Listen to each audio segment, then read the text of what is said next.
بسم اللہ الرحمن الرحیم۔ اللہ کے پیارے نبی پیارے رسول صلی اللہ علیہ وآلہ وسلم نے ارشاد فرمایا خیرکم لأہلی وأنا خیرکم لأہلی، کہ اے ایمان والو، تم میں سے بہترین، تم میں سے اچھا انسان وہ ہے جو اپنے گھر والوں کے ساتھ اچھا ہے۔ پھر آپ نے ارشاد فرمایا وأنا خیرکم لأہلی، اور اے میرے صحابہ، میں سب میں سے اپنے گھر والوں کے ساتھ زیادہ اچھا ہوں۔ آج ہم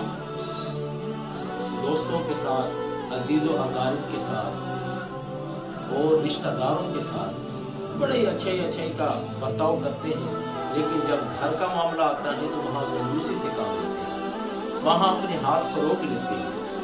محمد کریم صلی اللہ علیہ وآلہ وسلم نے ارشاد فرمایا کہ ایک دینار، بڑی خوبصورت مثال دی، وہ جو تم مسکین پر خرچ کیا، تم نے مسکین پر خرچ کیا، اور ایک دینار تم نے اللہ کی راہ میں غلام آزاد کرنے پر خرچ کیا۔ پھر آپ صلی اللہ علیہ وسلم نے ارشاد فرمایا ایک دینار تم نے صدقہ کر دیا۔ پھر آپ نے صلی اللہ علیہ وسلم نے ارشاد فرمایا ایک دینار تم نے اپنے بیوی پر، اپنے بچوں پر، اپنے گھر والوں پر خرچ کیا۔ محمد کریم صلی اللہ علیہ وسلم نے ارشاد فرمایا یہ جو مختلف دینار تم نے خرچ کیے ہیں، کوئی غلام آزاد کرنے میں، کوئی صدقہ کرنے میں، کوئی اللہ کی راہ میں خرچ کرنے میں،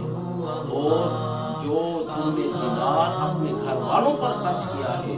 یہ دینار اجر کے لحاظ سے سب سے زیادہ افضل بھی ہے اور اعلیٰ بھی ہے۔ مولا ہمیں اپنے گھر والوں کا خیال کرنے اور ان پر زیادہ سے زیادہ خرچ کرنے کی اپنی وسعت کے مطابق توفیق عطا